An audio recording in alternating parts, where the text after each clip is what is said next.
उर्मिला और जतिन के दो बच्चे थे, बेटा शिखर और बेटी शर्मिला। उर्मिला बहुत ही पुराने ख्यालों वाली औरत थी और आज तक अपने खानदान की 100 साल पुरानी रस्मों को निभाती आ रही थी। उसके खानदान का ये रिवाज था कि वे जिस घर से बहू लेकर आते थे, अपनी बेटी को भी उसी घर में ब्याहते थे। कहने का मतलब है कि उनके खानदान में प्रचलन था कि बेटी दो बहू लो। अब बुजुर्गों ने ये परंपरा क्या सोचकर बनाई, ये तो कोई नहीं जानता। लेकिन हमारे हिंदुस्तान की यही खास बात है कि परंपरा को आने वाली पीढ़ियां अपना धर्म समझकर बस निभाती चली जाती हैं। तो भाई उर्मिला ने तो ऐलान कर दिया था कि वो शादी तो अपने बेटा बेटी की एक ही मंडप से करेगी। उसी घर से बारात आएगी और उसी घर को बारात जाएगी। उर्मिला की जिद के कारण दोनों बच्चों के लिए सही रिश्ता ढूंढना बहुत ही कठिन हो गया था, क्योंकि आज के मॉडर्न परिवेश में ऐसी पुरानी परंपराएं निभा पाना लगभग असंभव सा है। उर्मिला, तेरी बेटी शर्मिला के लिए आज मैं एक बहुत ही बढ़िया रिश्ता लेकर आई हूँ। मेरी बेटी की सहेली है ना रक्षा, उसकी मम्मी तेरी शर्मिला को बहुत पसंद करती है। भाई मैंने तो बीच में पढ़ने की बजाय तेरा पता उन्हें दे दिया है। थोड़ी देर में वो लोग तेरे घर पहुँचती होंगे। अब तू जाने और तेरा काम जाने। अच्छा किया तूने। ये सारी बातें ना फोन पर हो भी नहीं पाती, सामने बैठकर बातें करेंगे तो सब बातें साफ भी हो जाती हैं। कुछ देर के बाद शर्मिला के लिए रिश्ता लेकर एक महिला उनके घर आती है। बहन जी, आपकी बेटी शर्मिला मेरी बेटी के साथ कॉलेज में पढ़ती थी। आपकी बेटी शर्मिला तो मुझे कॉलेज के समय से ही बहुत पसंद है। आप भी एक बार आकर मेरे बेटे से मिल लीजिए ना, फिर हम इस रिश्ते को आगे बढ़ाने के लिए बात कर सकते हैं। बेटा तो आपका वाकई बहुत ही लायक है, लेकिन बहन जी मेरी एक शर्त है। शर्त क्या? आप इसे हमारे खानदान की परंपरा समझ लीजिए कि हम बेटी का रिश्ता उसी घर में करते हैं जहाँ से हमें अपने बेटे के लिए दुल्हन भी मिल सके। ये क्या बात करिए बहन जी आप? मैं कुछ समझी नहीं। बहन जी, मैं अपनी बेटी की शादी आपके बेटे से तभी कर सकती हूँ जब आप भी अपनी बेटी कीर्ति की शादी मेरे शिखर से करने को तैयार हो। अरे ये क्या परंपरा हुई? ये तो बड़ी बेतुकी बात है। अपनी ननद को भाभी कौन बनाता है? इस तरह तो सारे रिश्तों की बलि चढ़ जाएगी। न भाई भाई रहेगा, न साला साला रहेगा। कौन किसे भाभी कहेगा, कौन किसे ननद? आपकी बात का ना कोई तुक ही नहीं है। माफ़ कीजिए बहन जी, लेकिन आपकी बात हमें बिल्कुल पसंद नहीं आई। जो परंपरा आप बता रही है, हमने तो अपने जीवन में आज तक कभी ऐसी परंपरा निभाते किसी को देखा ही नहीं। अरे बहन जी, यह हमारे पुरखों के रीत रिवाज है और इन्हें निभाने से पीढ़ी दर पीढ़ी उनका आशीर्वाद हमें मिलता है। इसीलिए हम शादी तो अपनी परंपरा के अनुसार ही करेंगे। मैंने तो सोचा था पढ़ा लिखा परिवार है तो आप यहाँ पर कुछ समझदारी की बात करेंगे, लेकिन आपकी बात सुनकर तो मुझे आप किसी गांव देहात की अनपढ़ औरत से भी गई गुजरी लग रही है। अरे कुछ तो दिमाग लगाइए, आजकल के ज़माने में ऐसा कौन करता है भला? और अगर कोई करता है तो करे मेरी भला से। मैं आपके इस उल्टे पुल्टे रिवाज का हिस्सा नहीं बन सकती। अंजू गुस्से में वहाँ से उठकर चली जाती है। कुछ दिन बाद, माँ, मैं एक लड़की को पसंद करता हूँ और उसी से शादी करना चाहता हूँ। बेटा, हमारे खानदान के 100 साल के इतिहास में किसी लड़के ने आज तक प्रेम विवाह नहीं किया, लेकिन फिर भी अगर तू शादी करना ही चाहता है तो ठीक है, कल लड़की और उसके माँ बाप को लेकर अपने घर आ जाना। शिखर अगले ही दिन डिम्पी और उसके माता पिता को लेकर अपने घर पहुंचता है। नमस्ते बहन जी, मैं डिम्पी की माँ हूँ और ये मेरे पति हर्ष है। डिम्पी और शिखर एक ही ऑफिस में काम करते हैं। डिम्पी ने हमें बताया कि दोनों बच्चे एक दूसरे को पसंद करते हैं, तो हमने भी रजामंदी दे दी। वो सब तो ठीक है बहन जी, लेकिन हमारे खानदान में ना ये सब नहीं चलता। आज से पहले कभी ऐसा नहीं हुआ कि किसी छोरे ने अपनी पसंद से ब्याह कर लिया हो। अरे बहन जी, पहले की बात और थी, अब की बात और है। आजकल के बच्चे पढ़ लिख गए हैं, अपनी ज़िंदगी अपने हिसाब से जीना चाहते हैं। ठीक कहा ना भाई साहब मैंने? आपकी बात सही है बहन जी, लेकिन कल को हमें भी समाज में उठना बैठना है। अगर ऐसे अपनी परंपराओं को मरोड़ते रहेंगे तो कल को तो अपनी पहचान ही भूल जाएंगे। देखो जी, मैं साफ साफ बात करूंगी, ज़्यादा घुमाना फिराना तो मुझे आता नहीं। मैं डिम्पी की शादी अपने छोरे से कराने के लिए तैयार हूँ। बस एक बात का ख्याल रहे कि आपके बेटे की शादी भी फिर मेरी बेटी शर्मिला के साथ ही होगी। मेरा बेटा किससे शादी करेगा ये आप कैसे तय कर सकते हैं? जैसे आपका बेटा अपनी पसंद से शादी करना चाहता है तो मेरे बेटे की भी तो कोई पसंद हो सकती है। और ये कैसे ज़बरदस्ती है कि आपकी बेटी की शादी हम अपने बेटे से करवाएं? अगर नहीं करा सकते भाई साहब तो आप यहाँ अपना टाइम वेस्ट कर रहे हैं। मेरा छोरा आपकी बेटी से शादी नहीं करेगा। अंकल प्लीज, ये हमारे यहाँ की रस्म है, आप हाँ कर दीजिए ना। मेरी बहन बहुत अच्छी है, आप लोग बहुत खुश रहेंगे उसके साथ। आई कांट बिलीव शिखर, तुम भी अपनी माँ की भाषा बोल रहे हो, मतलब तुम भी उन्हें सपोर्ट करते हो। हाँ डिम्पी, मैं शादी तभी कर पाऊंगा जब तुम दोनों भाई बहन हम दोनों से शादी करने के लिए हाँ बोल दो। शिखर की बात सुनकर डिम्पी गुस्से में वहां से उठकर चली जाती है। इसी तरह एक के बाद एक कई रिश्ते आते हैं, लेकिन हर बार एक ही अड़चन आ जाने के कारण रिश्ता टूट जाता है। काफी समय तक रिश्ता ढूंढने के बाद आखिरकार उर्मिला को एक ऐसा परिवार मिल ही जाता है जहां पर उनकी ही तरह बेटी दो बहू लो वाला रिवाज था। उर्मिला की समधन गुलाबो देवी। बहन जी देखो, हम तो गांव के रहने वाले हैं, रुपया पैसे की हमारे घर में कोई कमी नहीं, लेकिन गांव छोड़कर हम बाहर जाकर बसने में यकीन नहीं करते। भाई अपनी जड़ें तो गांव और उसकी परंपराओं में ही होती है, उन्हें भूलकर कोई ऊपर कैसे उठ सकता है, हैं? इसलिए शहर का रिश्ता हमें तो कुछ खास पसंद है ही नहीं। ऐसी बात नहीं है बहन जी, गांव और शहर तो हर किसी की अपनी अपनी पसंद है कि कोई कहाँ रहना चाहता है, उसमें जड़ छोड़ने जैसी कोई बात नहीं। हम भी बरसों से शहर में रह रहे हैं, पैसा ईश्वर की दया से बहुत है, और रही जड़ों की बात तो अपने संस्कार रीति रिवाज हम शहर में रहकर भी भूले नहीं है। उर्मिला को गुलाबो देवी की बातें थोड़ी अटपटी लग रही थी, लेकिन जब वो गुलाबो के बेटे अनिरुद्ध और बेटी अनन्या से मिली तो उसकी नजर उन दोनों पर ठहर सी गई। बहन जी छोरा तो खूब लंबा चौड़ा है, क्या काम करता है, पुलिस में है क्या? हमारी इतनी जमीन जायदाद है, सब छोरे की ही तो है, फिर हमारा छोरा क्यों किसी की चाकरी करे?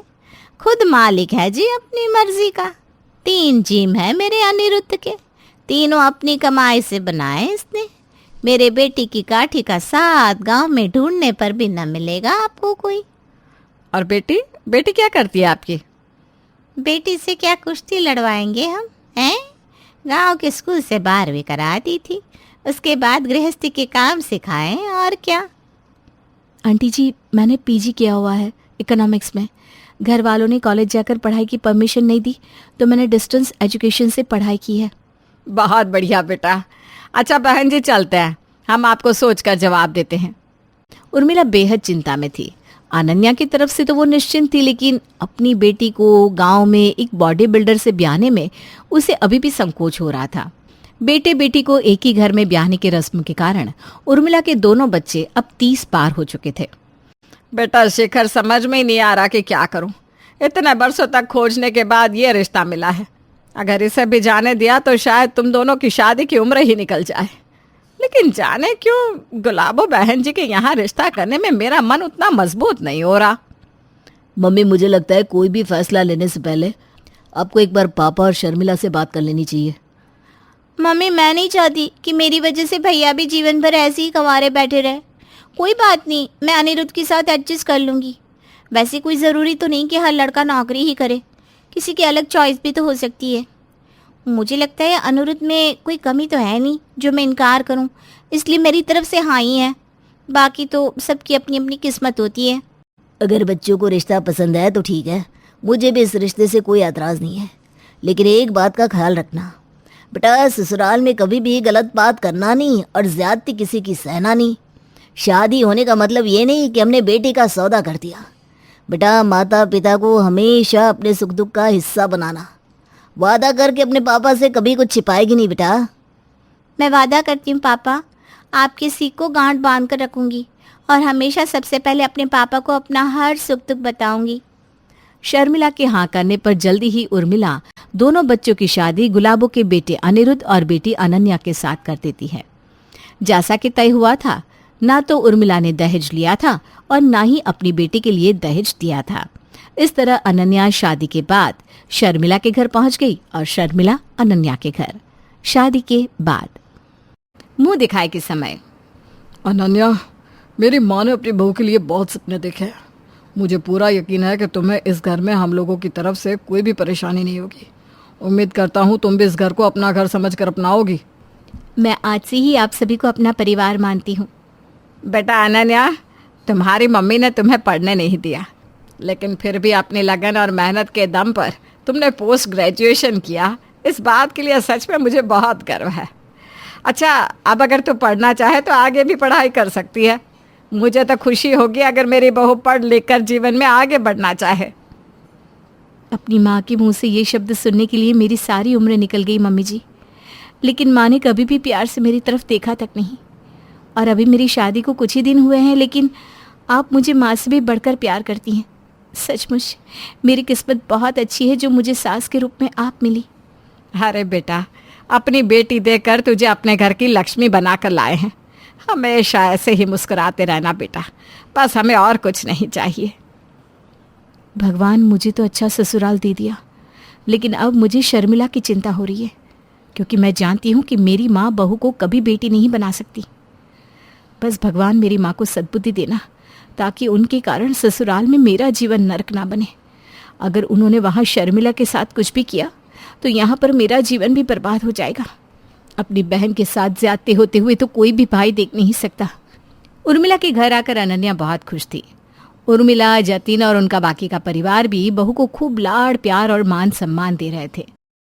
दूसरी तरफ गुलाबों के घर पर, ए छोरी, इस घमंड में मत रहना कि हमारी छोरी की शादी तेरे भाई के साथ हो गई तो हम तेरे या तेरे माँ बाप के किसी भी किस्म के दबाव में आ जाएंगे। मेरा अनिरुद्ध तेरे भाई शिखर जैसे 8-10 को अकेला ही संभाल सकता है। मम्मी जी, मेरा भाई अनिरुद्ध जी के साथ कोई लड़ाई लड़ने थोड़ी आने वाले हैं जिन्हें मेरे भाई को संभालने की ज़रूरत पड़े। और आप भूलिए मत, शिखर सिर्फ मेरा भाई नहीं, आपका दामाद भी है। आप मेरे भाई के लिए नहीं, अपने दामाद के लिए ऐसा बोल रही हैं। देख तो ले अनिरुद्ध, कैसे जबान चला रही है पटर पटर मेरे सामने। इसकी आंखों में जरा सा भी डर है कि यह सास से बात कर रही है। लेकिन मम्मी जी, सास से डरने की क्या ज़रूरत है?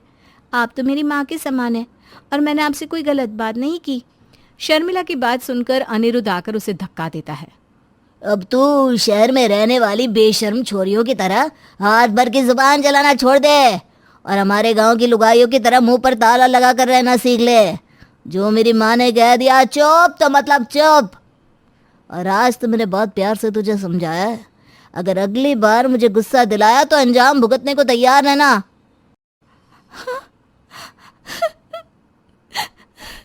ये लोग तो इंसान कहलाने के लायक भी नहीं है। हसब या जानवर है दोनों माँ बेटा। इन्हें अपने घर की नई नवेली दुल्हन से बात करने तक की तमीज नहीं है। पहले दिन तो लोग बहुओं से रस्म कराते हैं, उन्हें अपने रीति रिवाज बताते हैं, और यहाँ ये लोग मुझे धमका रहे। जिस तरह से उसका स्वागत हुआ था, शर्मिला समझ तो गई थी कि यहाँ उसका जीवन बहुत कठिन होने वाला है। सास गुलाबों ने पहले ही दिन से उस पर घर का सारा काम थोप दिया था। ऐसा नहीं था कि शर्मिला ने मायके में काम नहीं किया था। उसकी माँ उर्मिला ने अपनी तरफ से बेटी को हर संभव चीज़ की शिक्षा दी थी, लेकिन फिर भी एक 24-25 साल की लड़की से अपनी 30 साल पुरानी गृहस्थी चलवाना और ये उम्मीद करना कि कोई भी काम ज़रा भी 19-20 ना हो, ये तो गलती है ना। घर के काम तक तो सब सही था, लेकिन एक दिन, शर्मिला, कल से भैंसों का चारा पानी कराने की जिम्मेदारी तेरी है। सुबह 4 बजे उठकर पहले भैंसों को चारा पानी दे देना, उसके बाद उनकी सफाई करके दूध निकालना है, फिर 7 बजे से घर के काम देखना। मम्मी जी, मैं आज तक भैंस के पास तक नहीं गई हूँ, मुझसे ये सब नहीं हो पाएगा। मुझे तो ये भी नहीं पता भैंस को कब और क्या खिलाते हैं। नौकर है तो जानवरों के लिए उन्हें ही करने दो ना। नहीं आता तो सीख ले, घर के काम तो करने ही पड़ेंगे। ऐसी कान से जी चुराने वाली बहू का क्या अचार डालूंगी मैं। मम्मी जी, मैं पहले ही दिन से पूरा दिन काम में ही तो लगी रहती हूँ। अब और वर्कलोड नहीं लेना चाहती, मुझसे नहीं हो पाएगा। मेरी तबीयत पहले ही खराब है। अनिरुद्ध, इसे पटक करा इसके मायके। तबीयत खराब रहती है तो पहले इलाज कराना चाहिए था ना छोरे का। हमारे गले बीमारी क्या करने को बांध दी इसकी माँ ने। बाप, पता नहीं आपने क्यों पसंद किया इस मरियल सी छोरी को। इसके बस का कुछ नहीं है। मैं कल ही इसे इसके मायके छोड़ कर आऊँगा। अच्छी तरह घी दूध बादाम खाकर आना अगली बार, अगर मेरी पत्नी बने रहना है तो, नहीं तो वापस आने की कोई ज़रूरत नहीं है। शर्मिला के माफ़ी मांगने पर भी अनिरुद्ध अगले ही दिन उसे उसके मायके छोड़ आता है। मायके आकर वो देखती है कि उसकी भाभी कितने सुकून से उसके घर में रह रही है और उसकी माँ उसे पलकों पर बिठा कर रख रही है, जबकि उसकी जिंदगी एक नौकरानी से भी बदतर हो गई है। ये देखकर उसकी आंखों में आंसू आ जाते हैं। भाभी, एक बात सच सच बताना, आप ठीक तो हो ना? मुझसे मत छुपाना, मैं अपनी माँ को जानती हूँ। शर्मिला रोते हुए अपनी भाभी अनन्या को सारी बात बता देती है। आप चिंता मत करो भाभी, लगता है मेरी माँ और भाई को ये बात बताने का समय आ गया है कि उनके घर की बहन बेटी भी दूसरे घर ब्याही गई है। अगर वो आपको परेशान कर सकते हैं तो मुझे भी तो कोई परेशान कर सकता है ना? क्या बोल रही हो भाभी? भैया कभी ऐसा नहीं करेंगे। मैं माँ और भैया को आपके साथ कभी ऐसा नहीं करने दूंगी। जो मैं सह रही हूँ, भगवान न करे कोई भी लड़की ऐसा अपमान बर्दाश्त करे। आप बस देखती जाओ। एक दिन शाम के समय अनन्या एक पुराना सा सूट पहन लेती है और अपने सारे गहने उतार कर कमरे में रख देती है। उसके बाद वो अपने पति के पास आती है। शिखर, मुझे मेरे घर छोड़ने चलो। अरे लेकिन ये कैसा हुलिया बना रखा है? अरे अब चलिए तो। शिखर गाड़ी में लेकर उसे उसके घर छोड़ने के लिए निकल जाता है। अनन्या फोन पर रोते हुए अपनी माँ से बात करती है। माँ, बस अब मुझसे बर्दाश्त नहीं हो रहा। मैंने सोचा था आपको कुछ नहीं बताऊंगी और चुपचाप सब सहती रहूंगी, लेकिन अब मुझसे और बर्दाश्त नहीं होगा। अरे बेटा, ऐसा क्या हो गया? मुझे बता, तुझे रोने की कोई जरूरत नहीं है। माँ, जिस दिन से शर्मिला मायके आई है, पता नहीं उसने अपने भाई को ऐसा क्या कह दिया। वो मुझसे सीधे मुंह तक बात नहीं करता। अपमान तो मैं जाने कब से बर्दाश्त कर रही थी, पर आज तो उसने मुझ पर हाथ भी उठाया और कहा कहीं नदी नाले में कूद मरूं, क्योंकि अब उन्हें हमारे परिवार से कोई रिश्ता नहीं रखना। तू अभी है कहाँ? बता, तो अभी है कहाँ? इन लोगों को मैं छोड़ूंगी नहीं। अभी अनिरुद्ध को लेकर वहां पहुंच रही हूँ। आज इसकी अकल ठिकाने लगा कर रहूंगी। मैं गंगा जी में कूदने जा रही हूँ माँ। आखिरी बार तेरी आवाज सुनने के लिए फोन किया था बस। देख बेटा, तुझे मेरी कसम है, तू ऐसा कुछ ना करेगी। तेरी माँ अभी जिंदा है बेटा, तू अपने घर आ जा। इन लोगों को तो मैं खून के आंसू रुलाऊंगी, देख लेना। गुलाबों के बार बार समझाने पर कुछ देर बाद अनन्या अपने घर पहुंचती है। हाय राम, क्या हाल बना दिया है मेरी बच्ची का। इन्हें तो मैं जेल में सड़वा दूंगी, तू बस देखती जा। मम्मी, आप मानती है ना मेरे साथ जो हुआ वो गलत है? क्यों नहीं मानूंगी बेटा? मतलब सही और गलत का अंतर आप जानती है मम्मी, फिर क्यों किया आपने भाभी के साथ ऐसा? अरे नाम मत ले उस निकम्मी काम चोर का, किसी काम की नहीं है वो। भाभी ने मुझे सब बता दिया है। आपने और भैया ने उनके साथ क्या क्या किया। नौकरों की तरह दिन रात काम कराया, ढंग का खाना नहीं दिया। उस पर जब वो बीमार हो गई तो उन्हें मायके में फेंक आई। कोई लड़की आपके घर दुल्हन बनकर आई थी। कितने सपने रहे होंगे उनकी आंखों में।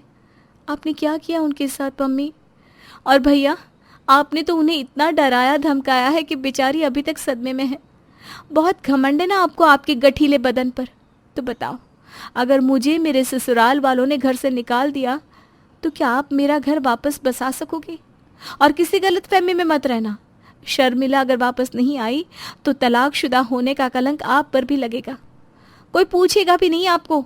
फिर सारी जिंदगी बस जिम में बॉडी बनाते रहना। तो कहना क्या चाह रही है? साफ साफ बता छोरी। मैं यही कहना चाहती हूँ मम्मी कि शिखर के खिलाफ पुलिस में कंप्लेंट शौक से करवाई है, लेकिन उस कंप्लेंट में अपना और भैया का नाम भी डलवाना मत भूलना। और मेरे साथ बुरा हुआ देखकर ये जो आपका खून खौल रहा है ना, ऐसे ही शर्मिला की हालत देखकर हम सबका भी खून खौला था, लेकिन उसके भाई ने तब भी मेरे साथ कोई दुर्व्यवहार नहीं किया। मम्मी जी ने बहू नहीं बेटी बनाकर उस घर में मुझे आपसे भी ज़्यादा प्यार दिया। और एक बात याद रखना मम्मी, मैं अब उस घर की बहू हूँ और हमारी बहन बेटी को परेशान करने वालों को हम छोड़ेंगे नहीं। मतलब तू अभी तक ड्रामा कर रही थी? तुझे किसी ने मारा पीटा नहीं है? नहीं, मैंने आपकी आंख खोलने के लिए नाटक किया था, ताकि आपको एहसास हो जाए कि गलत आपकी बेटी के साथ भी हो सकता है। और मैं अकेली नहीं आई हूँ, शिखर मुझे यहाँ खुद लेकर आए हैं। पता नहीं क्या हो गया था मुझे। माफ करती बेटा, आगे से कभी ये भूल नहीं होगी। मैं भी पता नहीं क्यों मम्मी की बातों में आकर अपना घर बिगाड़ने चला था। मैं शर्मिला की पूरी जिम्मेदारी लेता हूँ। आज के बाद कभी शिकायत का मौका नहीं दूंगा। और अगले दिन शर्मिला की सास और पति आकर सबसे माफी मांगते हैं और शर्मिला को प्यार से वापस ले जाते हैं। उस दिन के बाद फिर कभी शर्मिला को कोई परेशान नहीं करता। बहू, मार्च में होली आने वाली है, तुझे व्रत करने होंगे, ध्यान है ना? मुझे क्यों व्रत करना होगा? घर के बड़े करते हैं ना। घर के बड़े रखते हैं, ऐसा कुछ नहीं है, तुझे रखना होगा। अब देख, तू बड़ी बहू है इस खानदान की, अब सब चीज तो तुझे ही करनी होगी। मुझे डॉक्टर ने मना किया है ना व्रत करने से। मुझे शुगर है तो भूखे रहना मना है ना, वरना मैं तुझे क्यों कहती। मम्मी जी, जरूरी थोड़ी ना है कि व्रत ही रखा जाए, नहीं रखेंगे हम तो क्या ही होगा। व्रत तो तुझे रखना ही होगा बहू, इसलिए तुझे 1 महीने पहले से बता दिया। हमारे घर की यही प्रथा है। ठीक है मम्मी जी, एक दिन मैं जैसे तैसे गुजारा कर लूंगी।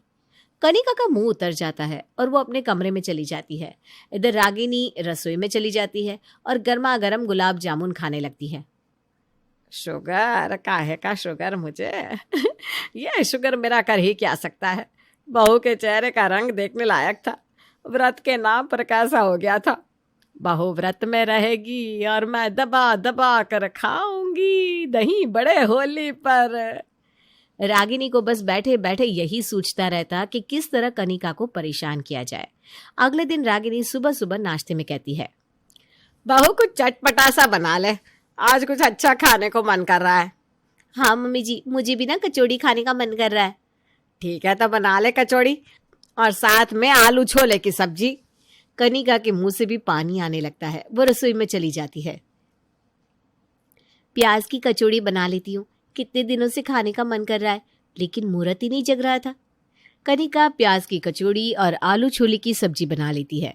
इधर रागिनी अपनी पड़ोसन शकुंतला को फोन करके कहती है, शकू, तुझे कचौड़ियों का बहुत शौक रहता है ना, आज मेरी बहू कचौड़ी बना रही है तो आजा, साथ में नाश्ता करेंगे। कचौड़ी? रागिनी, तुझे मेरा कितना ख्याल रहता है, मैं भी आ रही हूँ। शकुंतला रागिनी के घर आ जाती है। रागिनी कनिका से कहती है, बहू आज नाश्ता मिलेगा कि नहीं? शकू भी आई है, उसकी भी प्लेट लगा दो। रागिनी, खुशबू तो बहुत अच्छी आ रही है, जल्दी से बस खाने को मिल जाए। ला रही हूँ मम्मी जी, मैंने तो कब से बना कर रखा था, इंतजार कर रही थी कि आप कब कहोगी परोसने को। कनिका उसी वक्त नाश्ता लगा देती है। शकुंतला थाली देखते ही खाना शुरू कर देती है। शकुंतला, आराम से, कोई हड़बड़ नहीं है, कोई तेरी थाली लेकर नहीं जा रहा। अरे रागिनी, इतना स्वाद है कचौड़ी का, पूछ मत, तू भी खाना। रागिनी कचौड़ी खा लेती है। उसके बाद गुस्से से कहती है, बहू तेरा दिमाग तो ठीक है, सुबह सुबह पहले प्याज खिला दिया। मैं सुबह में प्याज नहीं खाती, अब मैं भूखे रहूंगी। नहीं नहीं मम्मी जी, मैं कुछ और बना देती हूँ, मुझे लगा आपको प्याज की कचौड़ी पसंद है तो मैंने वही बना दी। रहने दे बहू, एक काम तुझसे ठीक से नहीं होता, मुझे कुछ नहीं खाना। सुबह सुबह मुंह खराब कर दिया। बहू रहने दे, तू नाश्ता कर ले, मैं तेरी सास को अपने घर में खिला दूंगी, ऐसे उदास होने की कोई बात नहीं है। पर कनिका तो रोती हुई अपना नाश्ता लेकर अपने कमरे में चली जाती है। मैंने इतने शौक से बनाया था, पता नहीं किस्मत ही खराब है मेरी, छोड़ो, कम से कम मैं ही खा लेती हूँ। कनिका दुखी मन से खाती है। इधर शकुंतला रागिनी से कहती है, अरे एक बात बता, जब तूने खा ही लिया था तो उसके बाद क्यों कहा कि नहीं खाया? तू तो रोज सुबह मंदिर से लौटते वक्त प्याज के पकोड़े खाती है, तो आज ये नौटंकी क्यों? तू कब से इतनी पंडिताइन बन गई? रागिनी अपने मुंह पर हाथ लगाकर पहले तो हंसती है, फिर धीरे से कहती है, अरे बहू अपने कमरे में है ना, रुक जा, कचौड़ी लेकर आने दे रसोई से, थोड़ा और खा लूं, बहुत टेस्टी बनी है। तू ना कितनी बदमाश है। रागिनी रसोई में जाती है और 5-6 कचौड़ियां ले आती है। सारा हम ही खा लेंगे क्या? तेरी बहू को तो लगेगा कि मैंने इतनी सारी कचौड़ी खा ली। अरे ले खा खा, बहू का छोड़, पहले खाने का मजा लेने दे। रागिनी कचौड़ी खा लेती है और फिर सुलोचना को लेकर थोड़ा टहलने के लिए निकल पड़ती है। अब तो बता क्या बात है? मैं सास हूं ना, तो थोड़ा तो बहू को परेशान करने का हक बनता है कि नहीं? नहीं तो वो मेरे सर पर चढ़कर नाचने लगेगी। तू भी ना गजब है भाई। सुलोचना को रागिनी की हरकतें अच्छी नहीं लगती। इसी तरह दिन बीतने लगते हैं। रागिनी अपनी बहू के नाक में दम करके रखती है। एक रोज उदय महीने भर के बाद जब घर आता है तो उदय को देखकर कनिका बहुत खुश होती है। बड़े दिन बाद आए, कितना मिस कर रही थी मैं आपको। अच्छा जी, अगर इतना ही मिस कर रही थी तो आज कुछ अच्छा खिला दो। बहुत दिनों के बाद आज अपने मिसेस के हाथ का खाना नसीब होगा। हाँ हाँ, क्यों नहीं, आप नहा धोकर फ्रेश हो जाओ, फिर मैं बना कर लाती हूँ। कनिका रसोई में जाती है। आज उदय की फेवरेट लिट्टी चोखा बनाती हूँ, उंगलियां चाट चाट कर खाएंगे। साथ ही उदय के दोस्तों को भी बुला लेती हूँ, उदय को भी मजा आएगा। कनिका उदय के दोस्तों को कॉल करके घर आने का न्योता देती है और लिट्टी बनाने में लग जाती है। पूरे 2 घंटे में लिट्टी तैयार होती है। लिट्टी के साथ बैंगन का भरता, आलू का चोखा और टमाटर की चटनी बनाती है। बैंगन के चोखे की खुशबू से कनिका का पूरा घर महक उठता है। उदय कहता है, लाओ लाओ भाई, जल्दी लाओ, खुशबू जबरदस्त आ रही है। अभी रुक जाओ, सबको आने दो। मैं सबके आने तक बर्दाश्त नहीं कर सकता, मुंह में पानी आ रहा है। मेरे साथ माँ की भी प्लेट लगा दो। लाती हूँ। कनिका दोनों की प्लेट लगाती है। उदय तो लिट्टी चोखा देखकर टूट पड़ता है, लेकिन रागिनी प्लेट को हाथ तक नहीं लगाती और उठकर अपने कमरे में चली जाती है। ये माँ को क्या हुआ, खाए बिना ही चली गई? मुझे क्या पता, तुम्हारी माँ को रह रहकर क्या हो जाता है, बैठे बिठाए उन्हें परेशानी हो जाती है। उदय खा लेता है। उसके बाद रागिनी कनिका से कहती है, मैं सब सुन रही थी बहू, मम्मी जी को बैठे बिठाए कुछ हो जाता है, हैं? तू ना दिन देखती है ना महीना, कभी कुछ भी बना लेती है। आज एकादशी है और तूने रसोई में बैंगन बना लिया, तुझे बुद्धि कब आएगी? वो मम्मी जी, मुझे क्या पता आज एकादशी है, आपको पहले बताना चाहिए था ना जब मैं बना रही थी। रागिनी मन ही मन कहती है, उस वक्त बता देती तो बैंगन का भरता खाने को नहीं मिलता। अरे तूने आधा बना लिया तब बोलकर क्या करती? बनाने से पहले पूछ नहीं सकती थी क्या तू? अपनी मन मर्जी जो करनी रहती है तुझे। मैं तो आज रसोई में नहीं खाऊंगी। तू रोज यही सोचती है ना कि मुझे भूखा रखे। मेरे एक के ना खाने से तेरी रसोई का अनाज नहीं बच जाएगा। नहीं नहीं मम्मी जी, ऐसा कुछ नहीं है, ये क्या आप बोले जा रही हैं। इतने में उदय के दोस्त आ जाते हैं और कनिका उनकी आवभगत में लग जाती है। इधर मौका पाकर रागिनी रसोई में जाती है और 4-5 लिट्टी के साथ आलू का चोखा और बैंगन का भरता लेकर अपने कमरे में चली जाती है और कमरा अंदर से लॉक करके खाने लगती है। खाना तो मेरी बहू तगड़ा बनाती है और बैंगन का भरता, आहा, कोई जवाब नहीं। उंगलियां खा जाऊंगी ऐसा लग रहा है। और लेकर आना चाहिए था मुझे, यहाँ छुप कर खा लिया और किसी को पता भी नहीं चला। लिट्टी चोखा खाकर उदय के दोस्त कनिका की बहुत तारीफ करते हैं। कनिका परेशान होकर एक रोज अपनी सहेली से कहती है, मैं क्या करूं यार, दुखी हो गई हूँ अपनी सास से। जो भी करूं उसमें उनको दिक्कत ही होती है, फिर वो पूरा दिन खाना भी नहीं खाती। तेरी सास ना अपशगुनी है, जो अपनी बहू के इतना करने पर भी उससे दिन भर दुखी करके रखती है। अरे कोई भूखी नहीं रहती होगी तेरी सास, छुप कर खा लेती होंगी। पूरा पूरा दिन भूखे रहना कोई मामूली बात है क्या? अरे नहीं यार, जिस दिन से मेरे से कोई गलती हो जाती है या फिर गड़बड़ हो जाती है तो वो खाती ही नहीं है। तेरे से कोई गड़बड़ नहीं होती है, वो जानबूझकर परेशान करती है। तू ना अपनी सास पर नजर गड़ाए रखना, फिर देखना वो खाती है कि नहीं। हाँ यार, मैं यही करूंगी। आज शनिवार है ना, मैं आज लहसुन बनाती हूँ, जब वो आज नहीं खाएंगी तब मैं उन पर नजर रखूंगी। कनिका अपनी सास की पसंदीदा पनीर चिली बनाती है, जिसमें ढेर सारा लहसुन डालती है। आप देखती हूँ सासू माँ आज क्या करती है। मम्मी जी, आपको खाना परोस दूं? हाँ हाँ, डाल दे बहू, फिर खा के थोड़ी देर में सो जाऊंगी। कनिका पनीर चिली और फ्राइड राइस परोस देती है। पनीर चिली देखकर रागिनी के मुंह में पानी आ जाता है, लेकिन उसे तो बहू को परेशान भी करना था। वो तमक कर कहती है, बहू आज शनिवार है, कितनी बार कहा है कि घर में आज के दिन ना लहसुन बनेगा ना प्याज। तुझे नियम कानून से कोई मतलब नहीं है क्या? अपने साथ साथ मेरा भी धर्म भ्रष्ट कर रही है। जैसे लाई है वैसे उठाकर ले जा खाना। रागिनी गुस्सा दिखाकर अपने कमरे में चली जाती है। पनीर चिली, उठने का मन ही नहीं हो रहा था, खुशबू से मन ललचा रहा था। रागिनी शांत शांत, बहू जैसे ही कमरे में जाएगी तू मौका देखकर हमेशा की तरह रसोई में खाना खा लेना। कनिका अपने कमरे में जाने की एक्टिंग करती है। इधर रागिनी मौका देखकर रसोई में चली जाती है और दबा दबा कर पनीर चिली खाने लगती है। कनिका, जो कि रागिनी पर नजर रखे हुई थी, वो भी रसोई में पहुंच जाती है और रागिनी को रंगे हाथों पकड़ लेती है। मम्मी जी, जब खाना ही रहता है तो इतना ड्रामा क्यों करती हैं आप? यही चीज आप बैठकर खा सकती हैं। सिर्फ मुझे सताने और ताने देने के लिए आप ये सब रायता फैलाती है ना। कभी सोचकर देखिएगा, अगर मेरी जगह आपकी बेटी हो और उसकी सास भी उसे ऐसे ही परेशान करे, उसके हर काम में नुक्स निकाले, तो आपको कैसा लगेगा? आप भी तो किसी की बहू हैं। आपके साथ तो दादी ने ऐसा कभी नहीं किया होगा। उन लोगों का सोचिए जिनकी बहू उन्हें सच में परेशान करती है। रागिनी का मुंह उतर जाता है, उसकी बोलती बंद हो जाती है। थोड़ी देर बाद वो कहती है, बहू, मैंने गलत तो किया, लेकिन सच कहूँ मुझे ना ये सब करने में बहुत मजा आता है।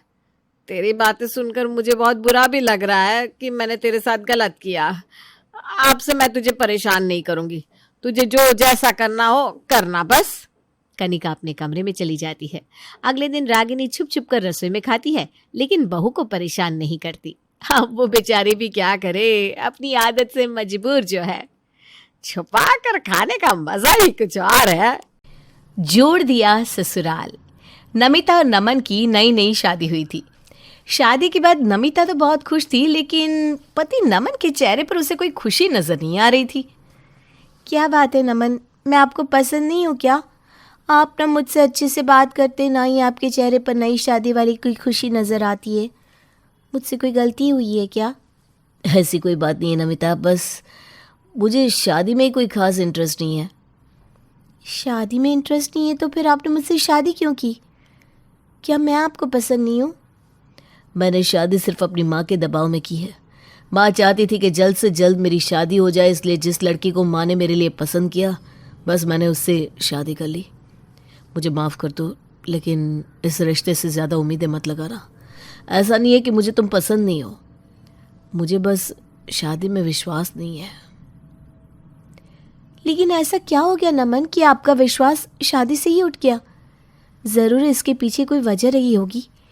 अब आप शादी करके मुझे अपने जीवन का हिस्सा बना ही चुके हैं, तो कम से कम मुझे ये जानने का तो अधिकार है ना कि आखिर मेरा पति मुझे स्वीकार करने से मना क्यों कर रहा है। नमिता, प्यार और शादी जैसा दुनिया में कोई रिश्ता ही नहीं होता। ये सब बस एक धोखा है और कुछ भी नहीं। बचपन से मैंने अपने माँ बाप को अपने जीवन का आदर्श माना, हमेशा खुद से ज़्यादा उन्हें प्यार किया। मुझे तो हमेशा यही लगता रहा कि वो दोनों दुनिया के सबसे प्यारे जोड़े हैं, जो एक दूसरे को बहुत प्यार और इज्जत देते हैं।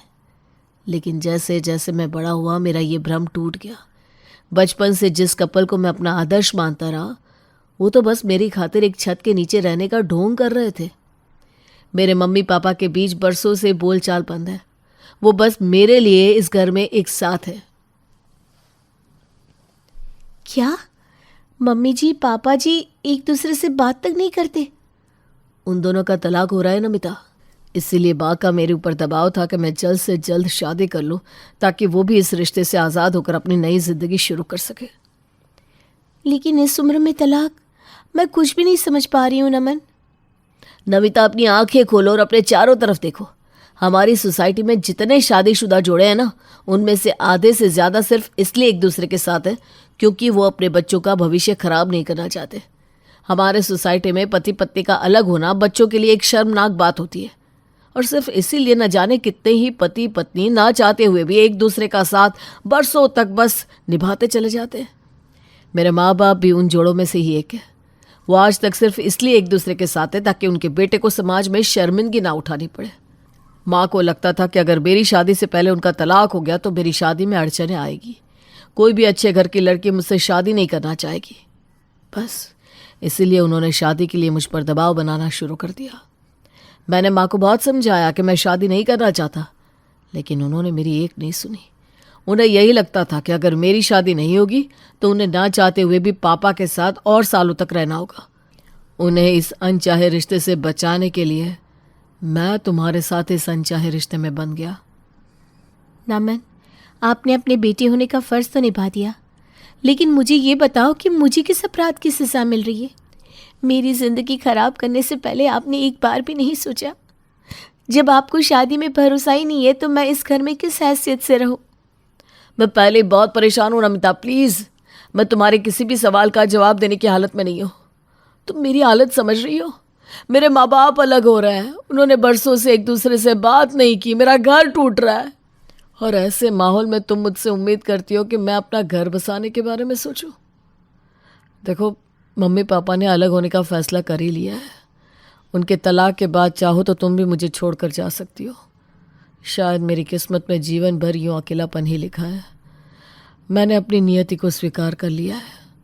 मुझे अब किसी से कोई शिकायत नहीं है। नमन, इस रिश्ते का भविष्य तुम अकेले तय नहीं कर सकती। मैंने तुमसे शादी की है, इस नाते अब ये मेरा घर भी है, और मैं आज अपने आप से वादा करती हूँ कि इस घर को मैं किसी भी हालत में बिखरने नहीं दूंगी। मम्मी जी, मुझे खाना बनाना नहीं आता, आप मुझे अपनी तरह खाना बनाना सिखाएंगी? नमन आपके हाथ के बने खाने की बहुत तारीफ करते हैं। हाँ बेटा, क्यों नहीं। मेरी तो कोई बेटी ही नहीं है, आज से तू ही मेरी बेटी। जो तुझे सीखना हो मुझे बता देना, मैं तुझे सब कुछ सिखा दूंगी। मम्मी जी, आप सबसे पहले मुझे अच्छी सी चाय बनाना सिखा दीजिए, बिल्कुल वैसी जैसी पापा जी और नमन को पसंद आए। मेरी मम्मी कहती है कि आदमी के दिल का रास्ता पेट से होकर जाता है। अगर आप मुझे सबकी पसंद नापसंद के अनुसार खाना पकाना सिखा देंगी तो मुझे सबके दिल में जगह बनाने में कम समय लगेगा। अच्छा ठीक है, जब तुझे बेटी बना ही लिया है तो मैं खुशी खुशी तुझे सब सिखाऊंगी। तेरे पापा जी और नमन दोनों को ही मसाला चाय पसंद है, इसके लिए मसाला तैयार करना मैं तुझे सिखा दूंगी। मेरे मसाले से तू चाय बनाएगी ना तो दोनों बाप बेटा खुश हो जाएंगे। और तेरे पापा जी को तो सुबह सुबह अच्छी चाय पिला दो तो समझ लो उनका दिन बन गया। मम्मी जी की बातों से तो ऐसा लग रहा है जैसे वो अभी भी पापा जी की बहुत परवाह करती हैं। उन दोनों के बीच अभी भी सब कुछ खत्म नहीं हुआ है। अगर मैं कोशिश करूं तो हो सकता है उनके बीच की बर्फ़ पिघल जाए और मम्मी पापा अपने रिश्ते को एक मौका और देना चाहें। सास के हाथ से ससुर राकेश की पसंद की चाय बनवाने के बाद वो चाय लेकर अपने ससुर के कमरे में जाती है। पापा जी, मम्मी ने आपकी पसंद की चाय बनाकर भिजवाई है। कह रही थी अपने पापा को चाय दिया, उन्हें समय से चाय न मिले तो उनके सर में दर्द होने लगता है। वैसे एक बात कहूँ पापा जी, मम्मी जी आपकी इतनी चिंता करती हैं कि बस मेरे मन में यही ख्याल आता है कि आप दोनों के रिश्ते को किसी की नज़र ना लगे। तुम्हें कोई गलत फहमी हुई होगी बेटा। तुम्हारी सास ने ये चाय का कप मेरे लिए नहीं, नमन के लिए दिया होगा। नहीं नहीं पापा जी, मम्मी जी ने स्पेशली ये चाय आपके लिए ही बनाई है। आप पीकर तो देखिए, जैसी आपको पसंद है ना, कड़क मसाला चाय, बिल्कुल वैसी ही बनाई है उन्होंने। राकेश जैसे ही चाय का पहला घुट भरता है उसके चेहरे पर मुस्कान खिल जाती है। बात तो तुम्हारी बिल्कुल सही है बेटा। चाय तो ये तुम्हारे सासू माँ के हाथ की है। अरे उसके हाथ की चाय तो मैं आँख बंद करके बस खुशबू से पहचान सकता हूँ। बहुत दिनों बाद इतनी बढ़िया चाय पीने को मिली है। तुम्हारी सास ने सारा काम नौकरों के ऊपर छोड़ रखा है और नौकरों के हाथ में वो स्वाद मुझे आता ही नहीं। वो तो आपके चेहरे की खुशी बता रही है पापा जी कि आप मम्मी जी के हाथ की चाय को कितना मिस कर रहे थे। वैसे आप चिंता मत करिए, अब किसी नौकर के हाथ का खाना आपको नहीं खाना पड़ेगा। अब से खाना मैं और मम्मी जी बनाया करेंगे। मम्मी जी के हाथ की चाय पीकर ही पापा जी का चेहरा बिल्कुल खिल गया। जैसे ही उन्हें पता चला मम्मी जी ने अपने हाथों से चाय बनाकर उनके लिए भेजी है, उनकी खुशी का कोई ठिकाना ही नहीं था। इसका मतलब पापा जी मन ही मन अभी भी मम्मी जी को बहुत प्यार करते हैं।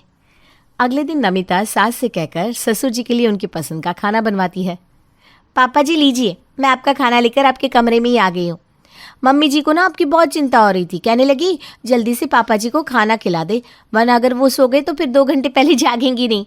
अरे वाह बेटा, ये खाना तुम्हारी सास ने बनाया है ना? नहीं नहीं, मम्मी जी ने नहीं बनाया, खाना तो मैंने बनाया है। और ये बात कहने के लिए तुम्हें तुम्हारी सास ने ही कहा होगा कि पापा जी को कहना मत कि खाना उसने बनाया है ना? आपको कैसे पता चला? मम्मी जी नहीं चाहती थी कि आपको ये बात पता चले, लेकिन आपको राज की बात बताओ, आज उन्होंने सारा खाना आपकी पसंद का बनाया है, बस आपको जताना नहीं चाहती थी। अरे बेटा, 26 साल हो गए मेरी शादी को। तेरी सास और उसके हाथ के बने खाने को मैं बहुत अच्छी तरह जानता हूँ। पापा जी, मम्मी जी के बर्थडे के लिए मैं एक सरप्राइज़ गिफ्ट प्लान कर रही हूँ। आप मेरी हेल्प करेंगी कि मैं उनके लिए किस कलर की साड़ी लूँ जो उनको पसंद भी आ जाए और उनके ऊपर अच्छी भी लगे।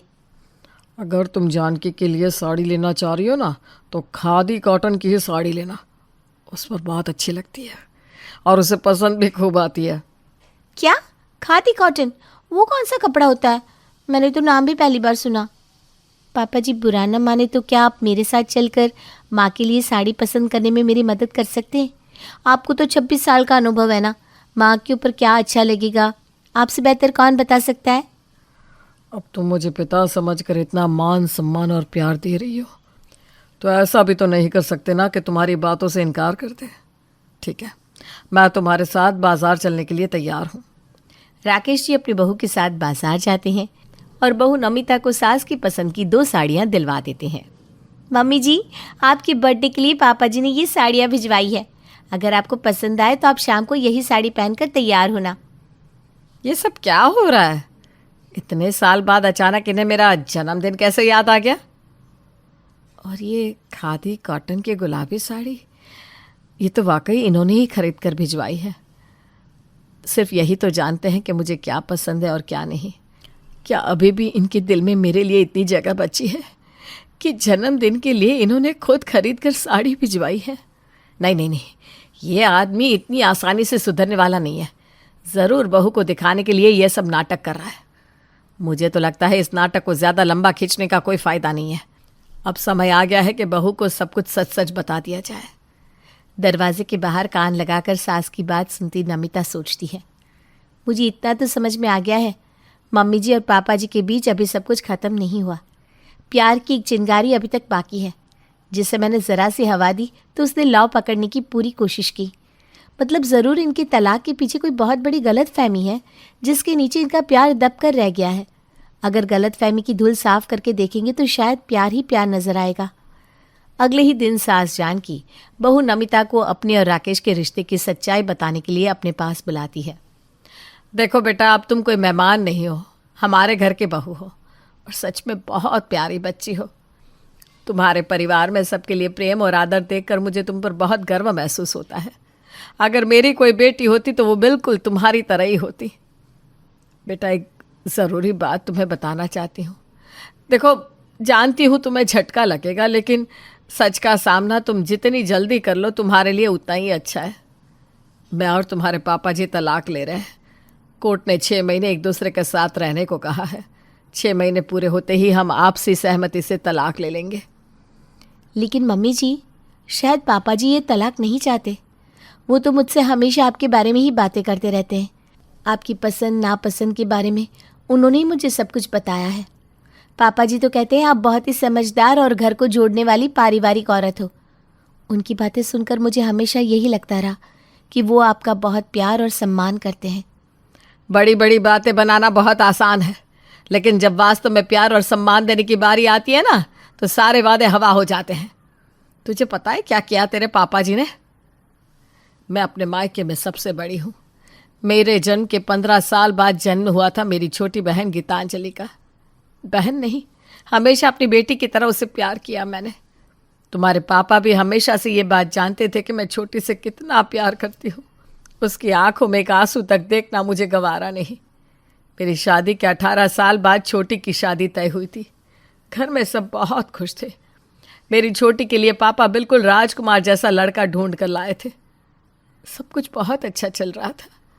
राकेश अपने डिपार्टमेंट के काम से आउट ऑफ स्टेशन गए हुए थे। तिलक वाले दिन जब ये वहां पहुंचे तो पता नहीं इन्हें क्या हो गया। ये छोटी के होने वाले पति से बहस करने लगे। बातों से शुरू हुई इनकी लड़ाई कुछ ही देर में हाथापाई में बदल गई और लड़के वाले गुस्से में रिश्ता तोड़कर चले गए। पापा ने लड़के वालों से लाख माफ़ी मांगी। मैंने राकेश को बहुत समझाया कि उन्हें माफ़ी मांग कर बात ख़त्म कर देना चाहिए, लेकिन वो टस से मस नहीं हुए। बारात वाले दिन छोटी इंतज़ार करती रह गई, लेकिन वो लोग बारात लेकर नहीं आए। छोटी ये सदमा झेल ना सकी और गहरे डिप्रेशन में चली गई। उसे सामान्य होने में लगभग 1 साल का समय लग गया। इस घटना ने हमारे रिश्ते की नींव हिला दी। मैंने सारी उम्र इनके और इनके परिवार के लिए समझौते किए, लेकिन मेरी इकलौती बहन की शादी में इन्होंने क्या किया?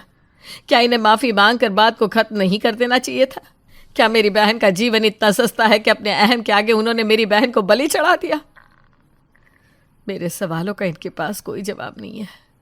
इस घटना के बाद मेरी बहन ने शादी नहीं की। 32 साल की उम्र में वो आज भी कुंवारी बैठी है। अब तुम ही बताओ, क्या मुझे राकेश को माफ़ कर देना चाहिए? क्या मैं गलत हूँ? राकेश के कारण मेरी इकलौती बहन की जिंदगी दांव पर लग गई और पापा का अपमान हुआ सो अलग।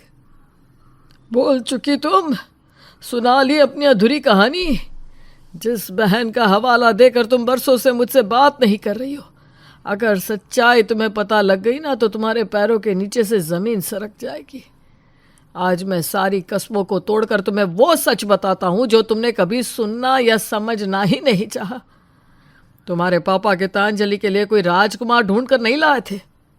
छोटी उस लड़के से प्यार करती थी, लेकिन वो एक छटा हुआ बदमाश था। उसने छोटी के प्यार का गलत फायदा उठाया और उसका एमएमएस बनाकर छोटी को धमकाने लगा। छोटी ने रोते हुए मुझे सारी बात बताई। मैं पुलिस में था, इसलिए मैंने उस लड़के को थाने बुलाकर डराया, धमकाया, तो उसने आगे से छोटी से ना मिलने का वादा कर दिया। लेकिन उसके पास जो वीडियो था, अब वो उसे वायरल करने की धमकी देने लगा। हमारे पास कोई चारा नहीं बचा था, इसलिए मेरे मना करने पर भी पापा जी लोक लाज के डर से छोटी का रिश्ता उसके घर लेकर पहुंच गए। उसने भी शादी के लिए हामी भर दी। तिलक के दिन जब मैंने उसे देखा तो मेरा खून खौल उठा। उसने एक बार फिर से बातों का बतंगड़ बनाकर मुझसे बदतमीजी की और वीडियो वायरल करने की धमकी देने लगा तो मेरा हाथ उठ गया। वो लोग रिश्ता तोड़ने की धमकी देने लगे। गीतांजलि डर गई कि कहीं वो वीडियो वायरल ना कर दे, इसलिए टेंशन में वो बिल्कुल बेसुध हो गई थी। उसे गम शादी टूटने का नहीं था, बल्कि उस वीडियो के वायरल होने का था। छोटी की चिंता दूर करने के लिए मैंने उस लड़के को उठाकर लॉकअप में डाल दिया। घबराहट में उसे बता दिया कि वो वीडियो उसके लैपटॉप में है। मैंने वो वीडियो लेकर डिलीट कर दिया। गीतांजलि तो बच गई, लेकिन इस आग के छींटे मेरे घर पर गिर पड़े और मेरी गृहस्थी जलकर खाक हो गई।